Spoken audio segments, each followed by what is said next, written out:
La, la, la, hey, okay. So I have to bring, and here we go. Okay, so Skylar's here, that's good, all right. All right, so I'm gonna get this party started. Thanks for coming all and everyone today. I'm gonna go ahead and do this. If I can figure this out. So I'm going to switch us over to my bird's eye cam and try to do this thing that I think I like to do. So that's that cam. No, that's not the cam. I've got so many cameras here. It's hard to pick a cam. There's a cam. All right. So I'm going to move all of this stuff out of the way. This is how I would like you guys to try to set up your workstation when you're actually going to try to do the drawing. So a drawing and a picture that you can go by here. Oh my gosh. Okay. I have to move that out of the, well, that's just nasty. Okay. I'll stick this up on something so that it doesn't reflect the stuff at you guys. Okay, something like this. And then I'm going to have to come down closer, I think, so that you guys can see everything that I'm doing. So just hold the show while I bring my camera down a lot closer to the drawing surface. And we'll see if we can make this work out better for everybody involved. Okay, that's getting there. That's pretty level. That's pretty good. I'm going to try it like that. Okay. So there was just one other clean piece of paper here. There is. I've got another piece of drawing paper that I'm going to use as a cover sheet so that when I put my nasty little hand on top of my drawing and I'm working away and I'm doing my shading, hatching, cross hatching, whatever I'm going to do, I'm not going to be dragging the heel of this hand all over my artwork and smearing it up. So it's a really good practice to use some kind of a cover sheet. Some artists going way back in history would use a thing that they would call a drawing bridge or a painting bridge, which was actually a piece of wood. So that's something that they could rest their hand on so that they're not resting their hand directly on the surface of the drawing. So having said all that, I'm going to stop looking at the monitor and I'm going to try to start looking at my own drawing here. So my idea is to try to be able to go back and forth between my value scale so that I know what my my drawing material can do in terms of making marks and making, you know, dark and light marks, and my photograph so that I can try to translate these values in here. So we're just going to go, I'm going to start like in the middle of the drawing. Why not with something like this area of the drawing, which seems to be, if I was going to put my value scale like up against it, it's somewhere in middle gray to slightly high middle gray area of value. And so I'm going to try to assign some kind of a middle gray to that. Now, oh, where's my book? I wanted to show you guys the book again. Actually, there it is, I think I can see it. Hold on a second. I'm going to grab the textbook that I had. Okay. So if I go and just talk about which direction to make these hatchings and cross hatchings would be kind of helpful, wouldn't it? Wouldn't that be nice? That'd be great. Okay, where was that guy? Where was that? Here we go. Okay, that's good. All right. So we are over here in this chapter right here. Okay. So this artist, you know, he's kind of an illustrator. And so he's doing some interesting things. I really liked this because it was kind of the a combination of sculpture and drawing, basically, because he would run his hatchings to try to follow the contours of the face. So for this shadow right here in the middle of the cheek, I mean, he knows, and we are going to try to learn that there's a cheekbone here someplace, and that this is the side of the face and over here is the front of the face. And so on the side of the face with the cheekbone here and the contours of the face kind of curving down this way, we can see that he's actually trying to make his pencil strokes kind of try to follow the contours of the face. So up here underneath the eyeglasses cast shadow, he's doing some things that are kind of following those contours, but he's also following some of the contours of the wrinkles and stuff around the outside of the eye. And down here, this might be just a little bit more of a highlight right here on the top of the cheekbone, and maybe another little cast shadow coming off of the glasses over here and kind of coming back and connecting over here. So this might be some cast shadow. But underneath all of that, we've got just hatching and not too much cross hatching here that kind of follows the contour of this cheek, and it kind of comes straight down. On some of the other areas of the face, I find some really interesting things. And so especially up here, and I'm going to do this for you today. When we get into the eyes, I love that he actually tries to fan out his hatching and cross hatching so that the mark making is fanned out and kind of, comes together, at a point here at the corner of the eye, or along the top of the eyelid. The hatching might be fanned out a little bit so that it goes in a diagonal coming down this direction over here. It's coming more straight down over here, and then it might even angle out this way, cut over on this side of the eyelid, so that the whole eyelid becomes a little bit more sculpted with cross hatching. And so I'm going to try to do that for you guys on this thing. I'm going to start here with this. So I'm looking at trying to do some kind of mark making in here and starting to just lay down something that might be some kind of a medium value that kind of follows the contours of this cheek and cheekbone right here. Now you might be able to see it. There's a little bit of a highlight in this area right here. And so I'm going to want to make sure that I'm seeing that highlight. You guys, I hope, are going to be able to become much more sensitive to being able to see highlights and stuff as we build up highlights and as we're looking more and more at what's going on in the shadows and the shadow shapes. So there's a highlight shape right here, and so I'm trying to preserve that highlight shape right here. There's a shadow edge around that highlight, a shadow edge right here, and then we get into this medium to medium key medium gray tone that I'm trying to create over here. Now I'm also seeing right here a little bit of a cast shadow underneath these glasses here. So I might come over to where that cast shadow is, and I might just do just a little bit of dancing the pencil across here and taking it down like one step or two steps on the value scale to create a little bit of a cast shadow there. I can just go right ahead and dance a little bit more value into the actual glasses here. So I kind of hit this a couple of times with my gestural line when I was trying to do this. And you can kind of play with how much you're going to do on this. This is all where you can exercise your artistry. And so it doesn't have to be perfect, and it doesn't have to be exactly like the photograph. And in fact, it's better if it isn't exactly like the photograph. And so we're going to try to do things that are more about value than they are about sharp edges and all of that kind of stuff, because this gives you your opportunity to be expressive. Everybody was wondering, when do I get to express myself as an artist? Well, this is where you get to express yourself as an artist in this composition right here. You get to kind of be a little bit more loosey-goosey with your,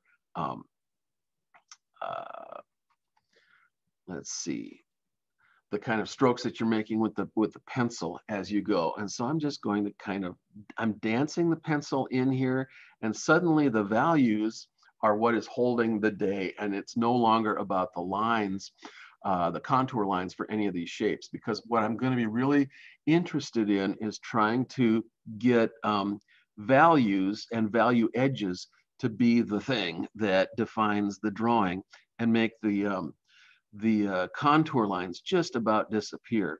So right now I'm looking at some of the shadow edges in here in the eye.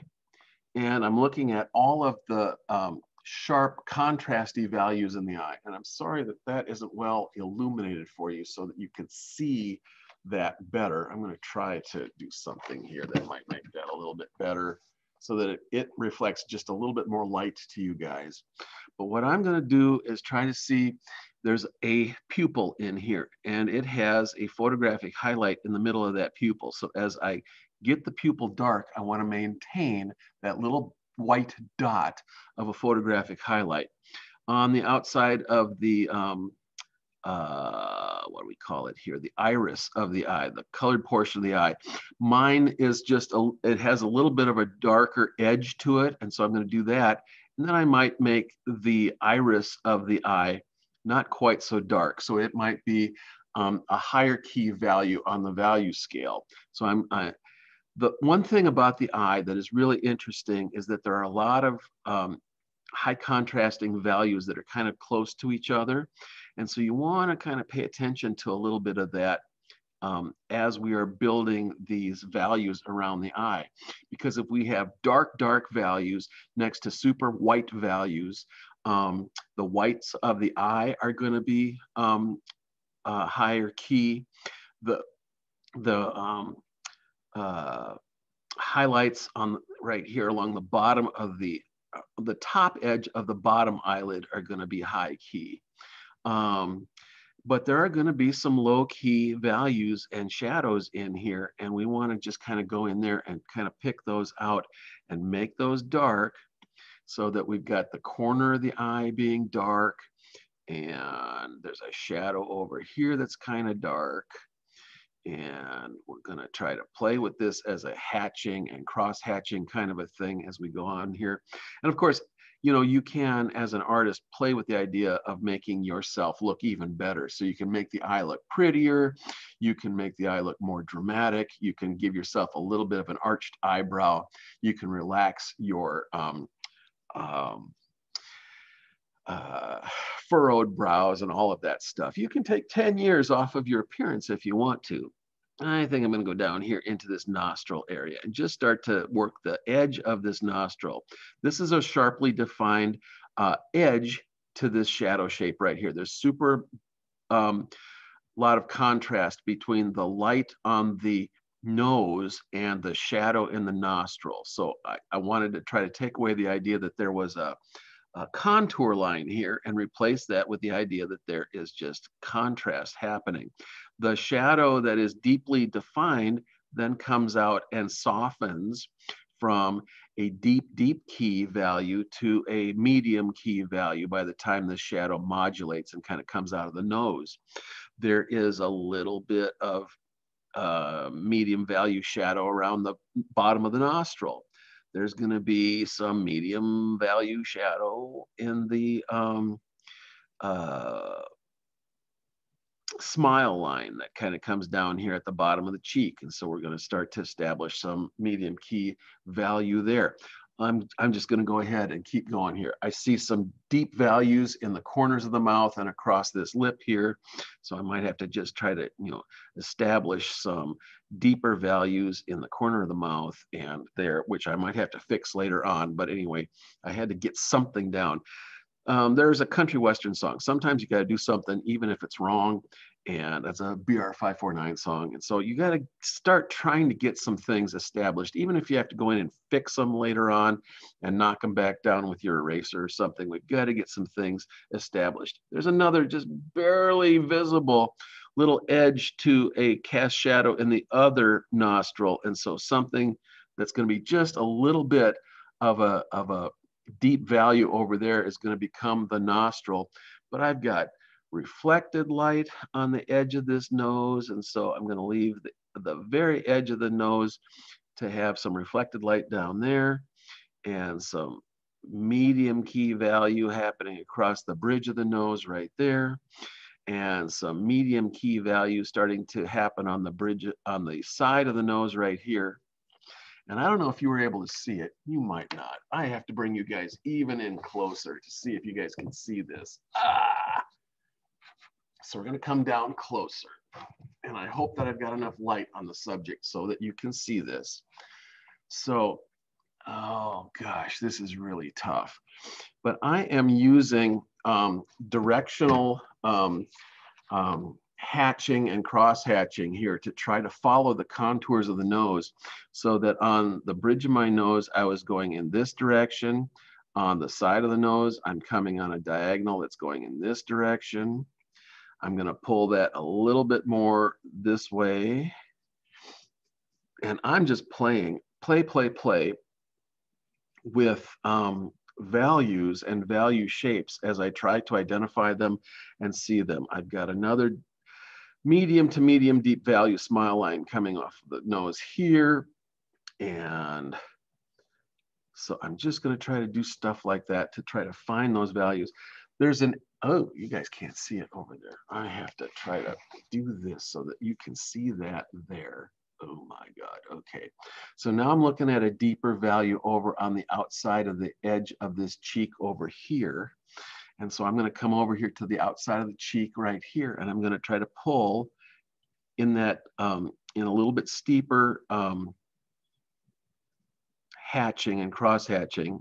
And I like hatching. So, you know, I even want to have a very sharp pencil so that I can get some actual hatching lines so that it doesn't just look like it's blended graphite.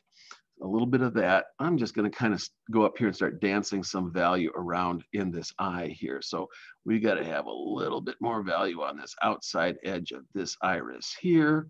And we're going to need a little bit more value in this pupil here. And there's going to need to be a little bit more deep value on the edge of this eyelid here. I'm not really coloring in eyelashes necessarily. I'm just looking for the change in value between one shape and the next. I'm going to just take some of my values here and kind of radiate them out for this part of the eye so that you can kind of see what's happening with that eye right there. We want those eyes to be very, very expressive. And to get that kind of expression, you want a wide variety of values really close to each other.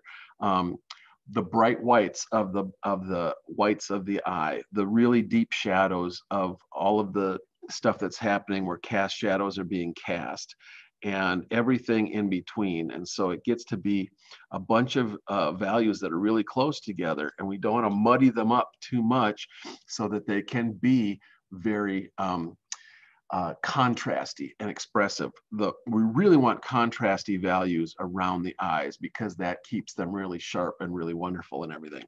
I'm going to just take some values and try to dance. I might even kind of fan out the values that are right across here where there's this area of eyebrow stuff happening here.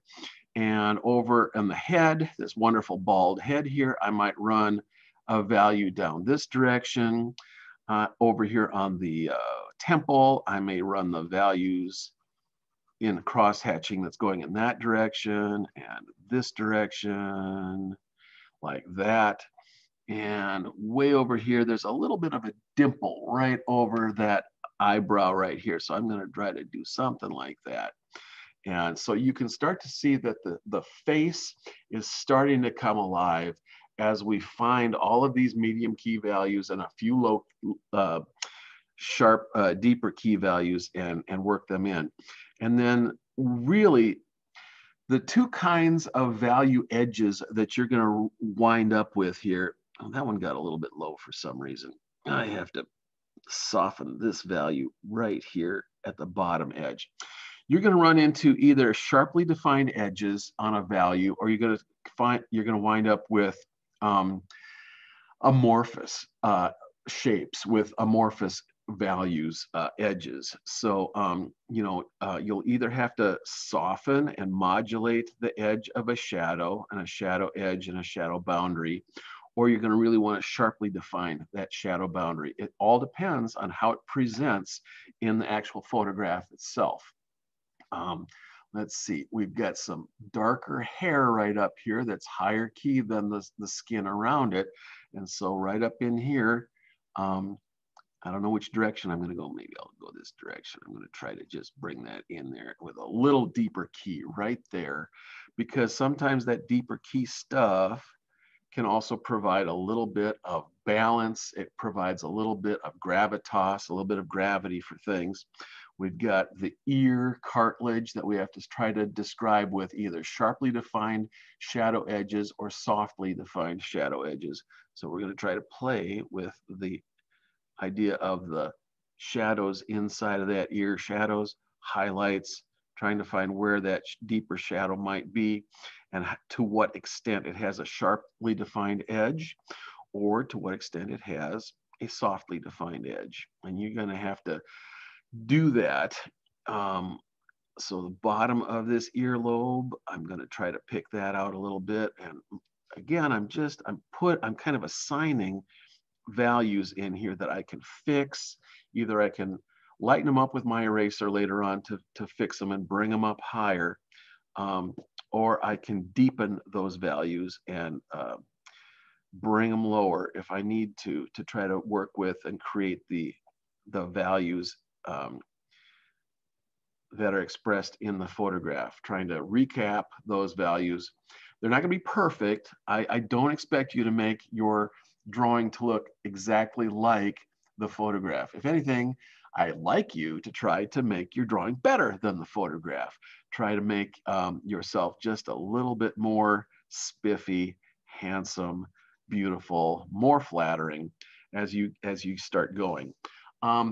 I'm going to get out of the face a little bit. Let's see, I'm 25 minutes into this thing, and I'm just going to start to block out areas of the garment. I'm wearing a jacket. It was a cold day, so I thought I would just start to block out some areas of the garment over here. And so we're probably going to see things like this. That's one of those.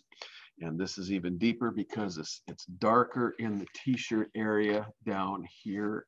Sorry about the reflections. Not much I can do about the reflections, but I'm going to go a different maybe direction with the values that are in this t-shirt. One of the things that we can do with large, dark value shapes is to, get them established, and we can, as we start to find the shadows and the drapery folds inside of things, we're going to kind of start to find where is the shaded portion of a drapery fold, where is the highlighted portion of a drapery fold, and play with defining the drapery folds through shadow, lit portion, and highlighted portion of each thing as we play this kind of construction game that we're doing here. We're going to construct with values to kind of construct form and see how that works. Interesting. There are some seams in the hem of these things, and some of them want to be lines, and so I'm going to dance some line in along those seams, and others of them want to be different kinds of things, and so I'm going to dance these shadows into existence here with some hatching going in this direction. And as you can see, you can pretty much kind of dance value and shape and mass into existence just with the tip of your pencil. And just, you don't have to worry about being perfect. All you have to do is take some artistic risks and just dive in and start doing it, knowing that it's only pencil and you can fix it later. You can fix things, after the fact later on, and but we have to get something established in order to get something that we can respond to later on as an artist and continue to fix and try to make better. And so I'm going to just dance a few more medium to medium high key values in here just to give you a little bit more structure to the drawing. And So let's see, I'm going to do this and a little bit of that and some of this and deepen this. And I'm going to come into the eyes and get just a little bit more something happening around the eyes here and here. And I'm just looking for deeper value, and then I'm just dancing in just a little bit more deeper value here and here. And you guys are probably watching this and saying, how does he do that? That's just magic. How does he freaking do that, if I may use a colloquialism, which may or may not be appropriate in this sense, but you know, I'm just kind of going nuts right now. So how does he do that? Well, that's, you know, when you start playing with this and you've done 100 or 1,000 drawings, you start to be able to figure out what you can get away with, and doing this kind of in a shorthand way, and you get some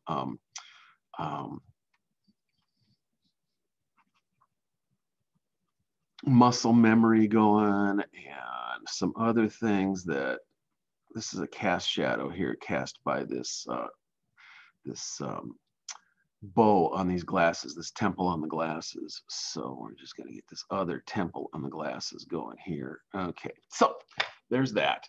Okay, so I got a bunch of this going, and when I get to the beard, that's going to be a real challenge, because I may have to do most of my drawing with the beard with my pencil. Actually, I might be throwing down some medium value in the beard and the mustache, and just throwing down some medium value cross hatching. And then I might have to actually draw in some of these highlights for these white beard hairs and stuff.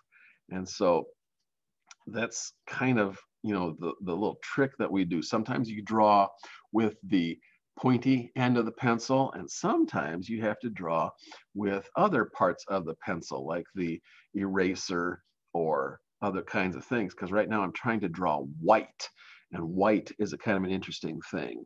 Drawing white, since the pencil doesn't make white marks, the only thing we can do is try to take away with the eraser to try to get us to where we want to go with some of the mark making. I'm going to just deepen this. Something over here needs to be deeper, but it also needs to be broken up just a little bit in the corner of that mouth. And maybe it's just too far over. So we try to figure out where the shadows go and how deep they're supposed to be, whether the edges of shadows are sharply defined edges or whether they're very softly defined edges. And we want to just try to be as open to that as possible. And then when I come in here and I just kind of find that, oh my gosh, there's all kinds of space in here that just hasn't been dealt with in terms of value, I can just come in here with kind of a soft, medium high value, and just kind of dance a medium soft high value in, kind of following the contours of the head and face and stuff to get us to kind of where we want to be. And I try to draw the entire drawing all at the same time. If possible, we want to try to work on the entirety of the drawing so that the whole drawing evolves over time with the values deepening kind of equally and in a balanced way across the entire drawing, so that you're not just starting in the upper left-hand corner and working your way across the drawing. That's not how drawings work. We kind of have to establish ourselves in different values and value shapes all around the drawing, and then try to pull all of the values together to unify the values in the drawing as much as we can. And then, you know, you're always going to be checking it against your photograph to see how well you did. God, okay, I'm going to hold this at an angle so I can do this. So I've got these shadows are too dark, and so I'm going to try to lighten up some of the shadows, cast shadow lines under the glasses, because they're becoming their own kind of pattern and they're breaking up the composition. So those had to be softened up a bit, and that's a little bit better. Okay, it's it's half an hour of doing this stuff. I'm gonna switch camera angles again and see how you guys are doing here. So I'm gonna come up to the main camera angle.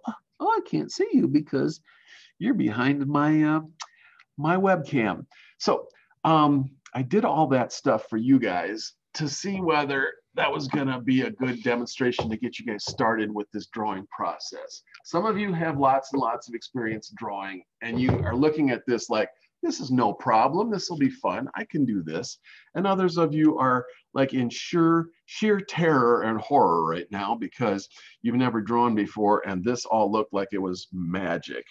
And I assure you that there's no magic going on here. This is just something that you have to start playing with and start establishing values on the drawing and on the composition, and then work with the values to unify them and to try to get them to work together to be a composition where the values and the shadow shapes are all working together.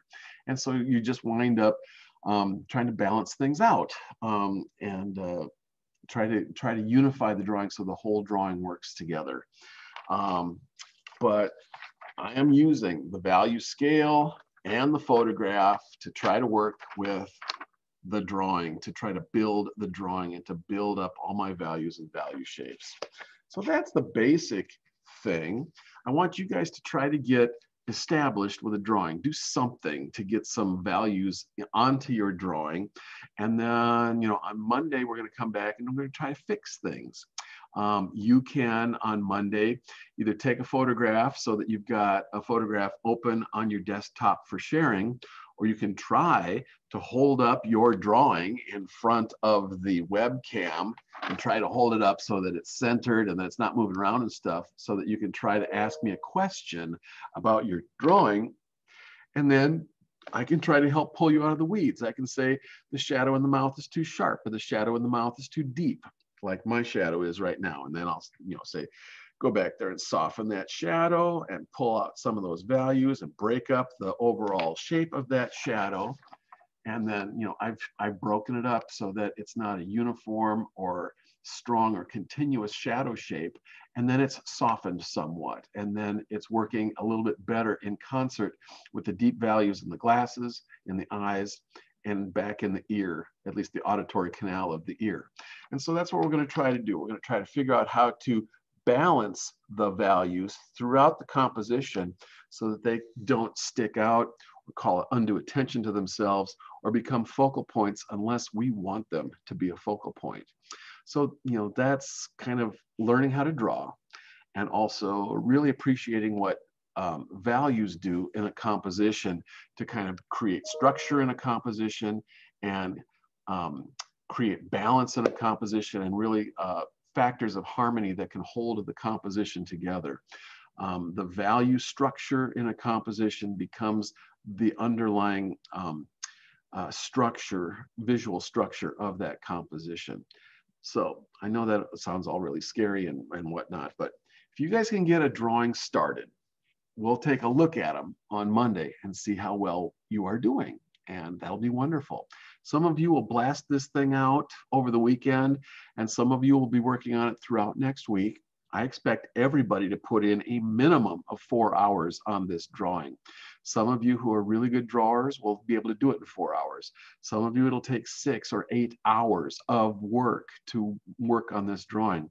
This is a big deal. This is going to be, you know, a 30 or 40 point project. So I want this to be a 2-week long project where you're going to learn a heck of a lot about lines, values, and shapes and how they work together in a composition. And this is our opportunity to do that.